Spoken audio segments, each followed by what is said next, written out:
Alors, bonjour à toutes et à tous, bienvenue pour ce troisième numéro de Lire des livres 44. Alors aujourd'hui nous sommes à la Maison de la Poésie de Nantes, donc à la rencontre de Magali Brasil et de son chargé de communication. Alors aujourd'hui notre objectif c'est de savoir quelle est la profession de ces personnes qui travaillent dans la Maison de la Poésie et quels sont leurs travaux au quotidien. Alors Madame Brasil, bonjour. Bonjour. Est-ce que vous pouvez vous présenter et nous dire quelle est votre activité au sein de la Maison de la Poésie de Nantes? Alors, je suis directrice de la Maison de la Poésie de Nantes, sachant que ça reste une petite association, une petite équipe. Donc on est 3 salariés. Donc Richard à mes côtés, effectivement chargé de communication, où ça englobe plein d'autres choses. Et Maud qui n'est pas là, Maud Mazot, qui s'occupe de l'administration. Voilà, et donc je suis maintenant à la Maison de la Poésie depuis 12 ans. Voilà, donc du coup, comme je suis encore jeune, voilà, j'étais toute jeune quand j'ai démarré, après des petits travaux dans l'édition. D'accord, donc vous avez travaillé dans l'édition. Un petit peu. D'accord. Et en quoi consiste votre rôle finalement au sein de la Maison de la Poésie, ce que vous faites au quotidien? Alors pour la partie poésie, c'est justement de mettre en place une programmation, peut-être on en parlera tout à l'heure, ce qui consiste, de quoi est composée notre programmation, d'encadrer, de mettre en place aussi des actions culturelles donc, qui sont dirigées vers des publics précis, tels que les scolaires ou tout autre public.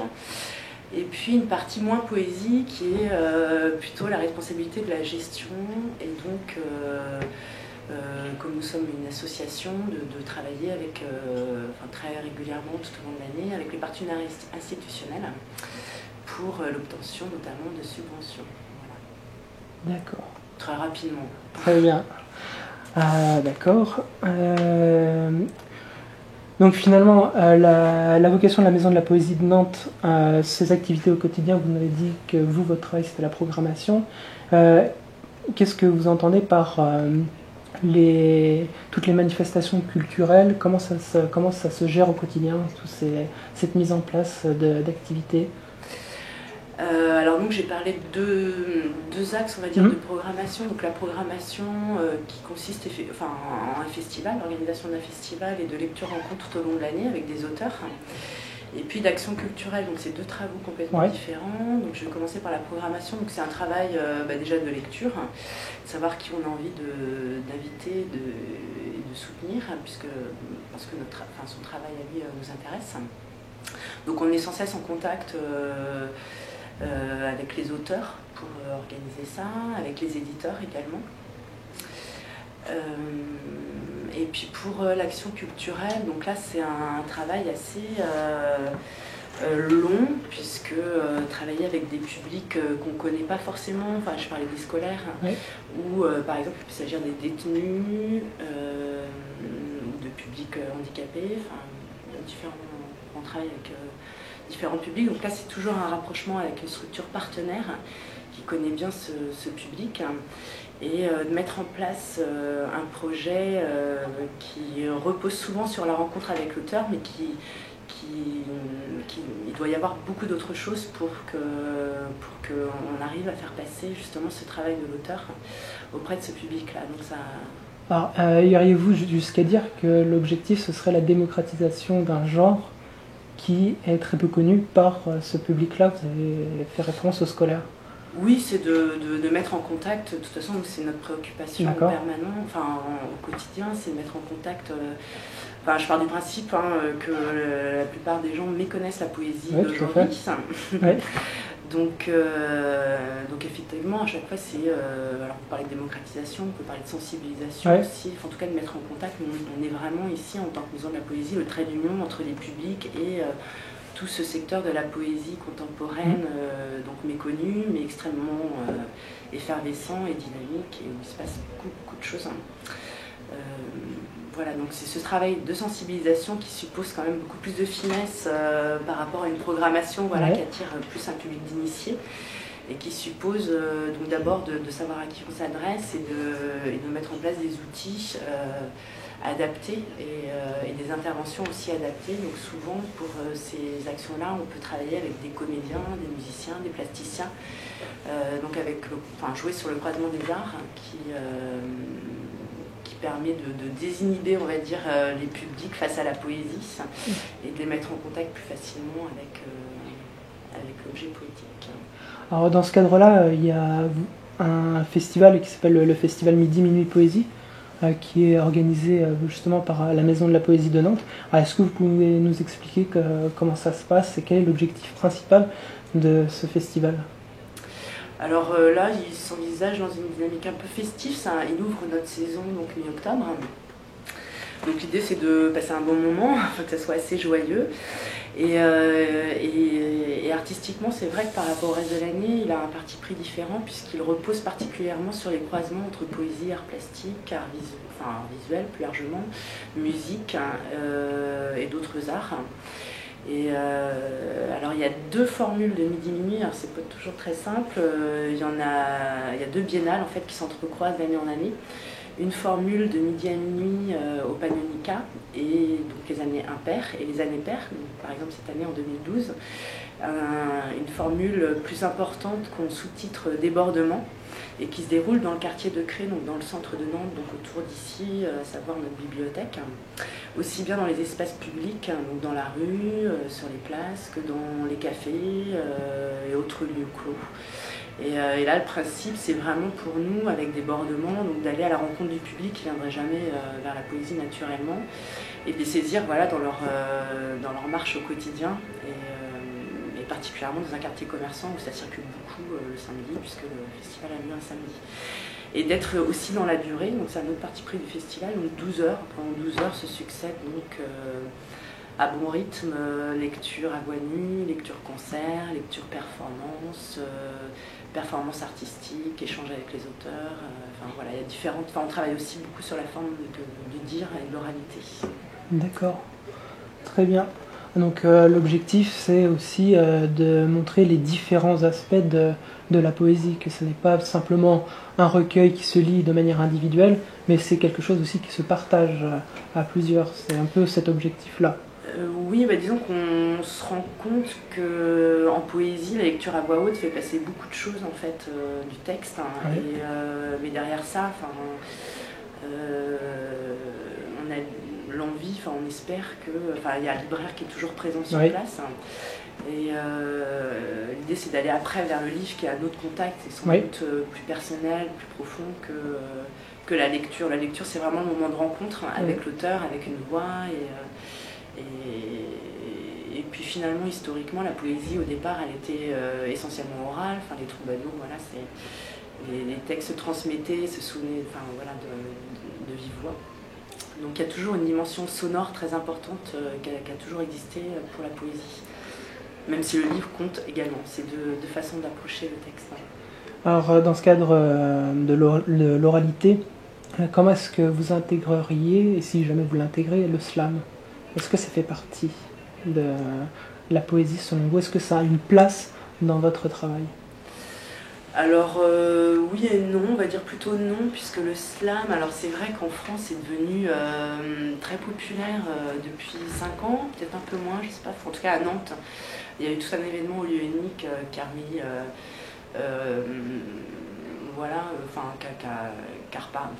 qui faisait du slam. Mais je crois que finalement le slam a été détourné, ce qu'on vit aujourd'hui en France, de son origine première. En gros, le slam, tout le monde peut venir avec son poème, mais pas forcément, ça peut être le poème de quelqu'un d'autre, etc. Or, le slam est né à Chicago, à Chicago, et il y avait une dynamique artistique très précise, l'idée étant qu'il y ait une part d'improvisation du texte sur scène, et qu'il se réalise donc sur scène sur une rythmique un peu rap, le rap est très présent. Aujourd'hui en France je crois qu'on n'a pas ça en fait pour le slam, donc finalement je sais plus trop quoi penser du slam, et c'est en gros une grosse enveloppe où on met plein de choses dedans mais sans qu'il y ait vraiment de ligne forte. Donc ce qu'il y a d'important, c'est le slam, il y a surtout un aspect compétition, c'est-à-dire c'est très scénique en fait. Et il y a un temps limité, etc. Et en plus, les gens votent pour. Voilà. Donc il y a un côté compétition qui n'est pas du tout. Enfin voilà, qui est du spectacle en fait. Et puis l'autre aspect fondamental, c'est que nous, on a plutôt vocation à travailler justement à partir du livre aussi. Que bon, a priori, il y a quand même assez peu de poèmes qui naissent dans le slam et qui finissent en livre. Enfin, il y en a peut-être, mais voilà. Nous, c'est dans le chemin, il est plutôt inverse. D'accord. Alors, je vais revenir quand même sur un aspect qui nous intéresse. Vous avez dit qu'il y avait toujours un libraire qui était présent, alors notamment la librairie Vent d'Ouest. Quel lien est-ce que vous avez concrètement avec cette librairie? Quels sont vos échanges? Ils existent depuis toujours, donc c'est un partenaire vraiment important, et puis pour eux c'est vraiment un acte de militantisme parce qu'ils sont, si c'est la librairie Vent d'Ouest avec laquelle on travaille, c'est parce qu'ils défendent un fonds de poésie dans leur boutique, assez important. Et donc ils ont toujours été présents sur les temps des lectures pour proposer les livres de l'auteur invité. Et par ailleurs, même le libraire a fait longtemps partie de de l'association en fait. C'est pour lui un acte militant vers la poésie. Donc, et puis pour nous, c'est naturel d'avoir de toute façon un partenaire tel qu'un libraire, pour justement compléter la proposition avec des livres. Et Vent d'Ouest, paraît évident sur Nantes. Très bien.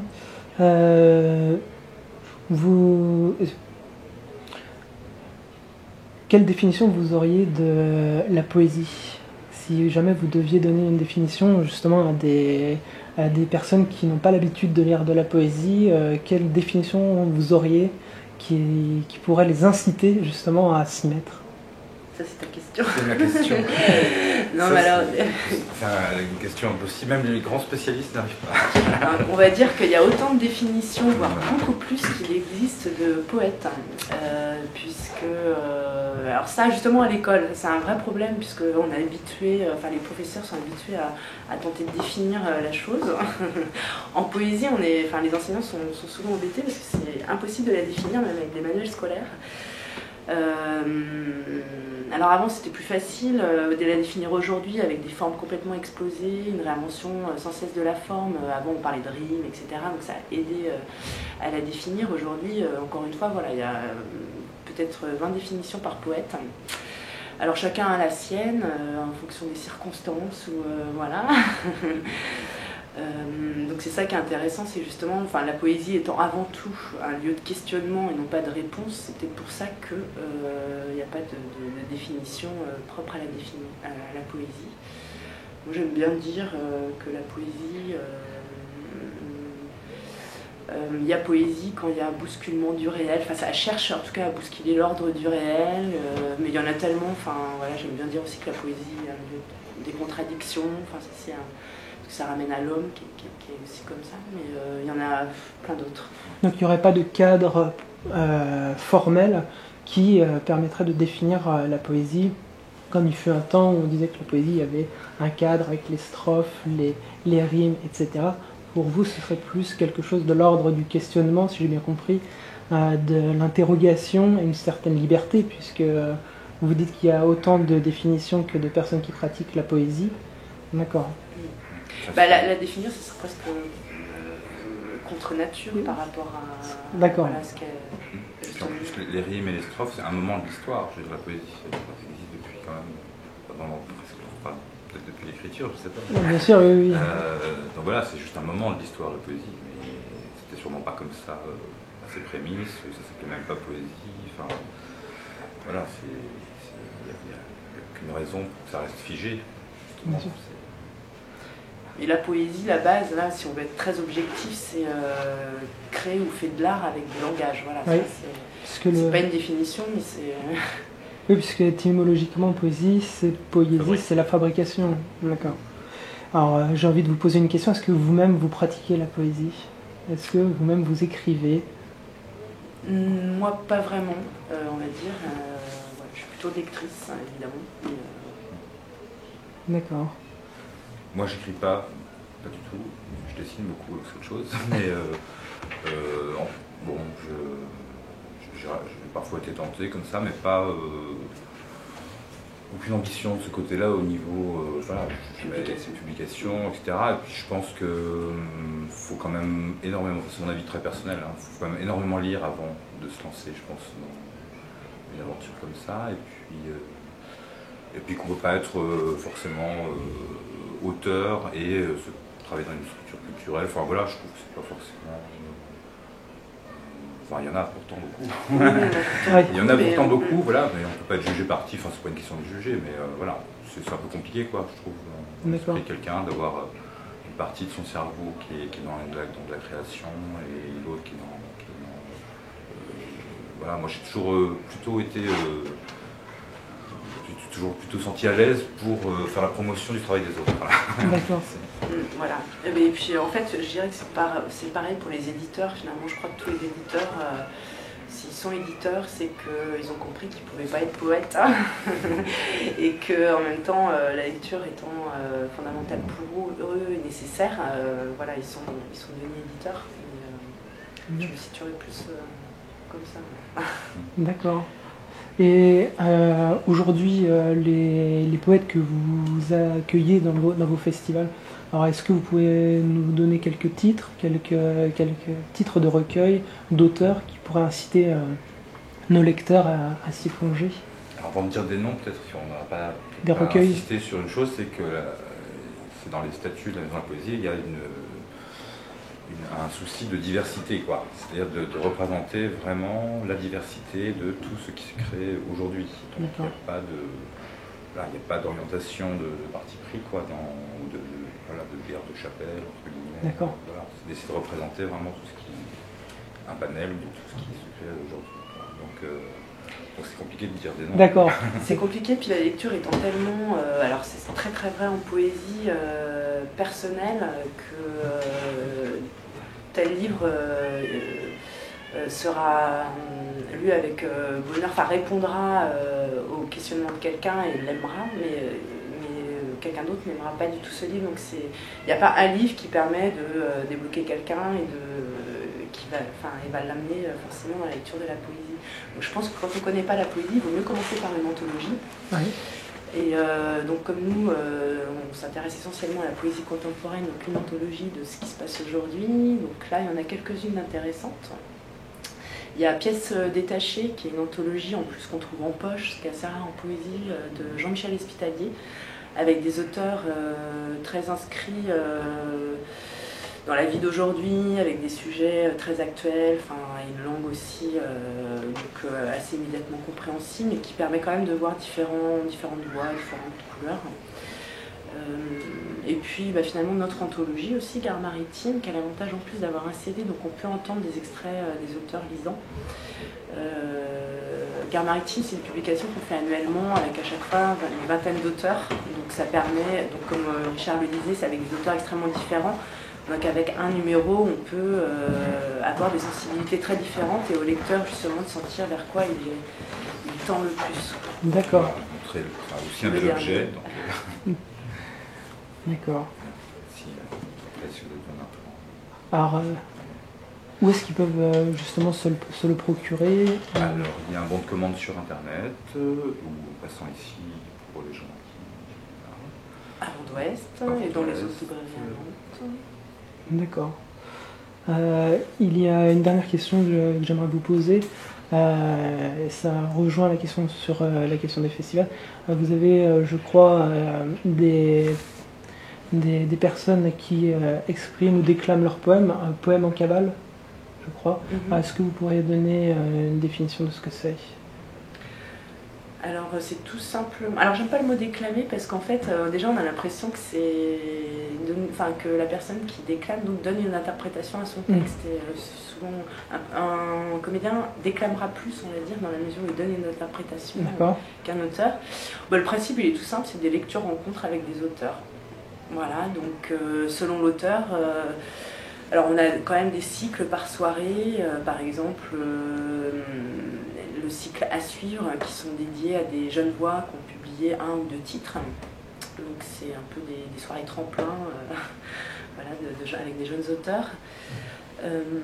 Tête Bêche, qui invite un auteur qui se lit et qui lit un auteur mort, voilà, c'est de son choix. Donc ça permet aussi de découvrir ou redécouvrir des auteurs par la voix de quelqu'un qui aime beaucoup cet auteur-là.